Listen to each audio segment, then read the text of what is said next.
From the beginning of time, man has wondered about mysteries. Are they fiction or are they fact? A mysterious adventure of a young woman who discovers the truth about her family and her feelings about risk and adventure. I think it's more about the wish fulfillment of the player to stop disasters that they know about in history, or they heard about in history. Because you hear about these horrible things and you want to go back in time and fix it. So this game's all about that, too. As well as a mystery, family mystery, solving it's kind of gothic, wouldn't you say? Yeah, it starts off in a dark and spooky mansion. That's supposedly haunted. Thunderstorm. Yeah. Very... Something going on underneath she doesn't know about. Mm-hmm. Why are the men in the family disappearing? Why is her mom gone mad?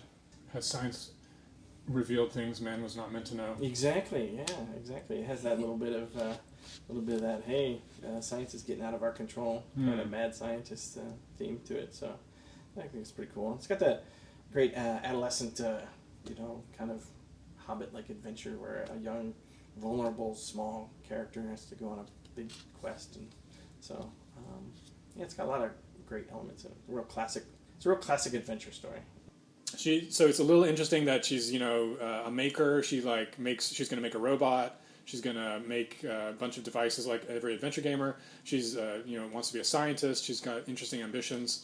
She's very curious, which makes her great for this type of adventure. I mean, if you have a curious character with skills, that's what you want, as a protagonist. Otherwise they wouldn't do anything. They'd just sit around like her mom and just hang out in the house. Right. So the fact that she's very curious and she's got a very mechanical mind, she just can't let it go. Curiosity exists for curiosity's sake, and that makes for a very good motivation for adventure game characters. Yeah, she doesn't automatically know exactly what's going to happen. She knows a little bit about the history of an event, and when she appears at the event, she knows, something bad's going to happen, and then she has clues to what could possibly cause that disaster, and then she has to figure out how to prevent it, as well as getting clues to the mystery of her family, what's happened to her family. So she's kind of doing multiple things at the same time.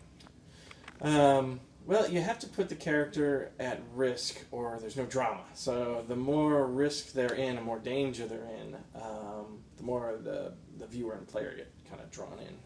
What'd you say? Yeah, and if you really want something interactive, you've got to have choices, and you've got to have meaningful choices. That seems like games like The Walking Dead, the new adventure game genres are pushing that, making tough choices, and not even, which is the better outcome, but which is the least worst outcome. Yeah.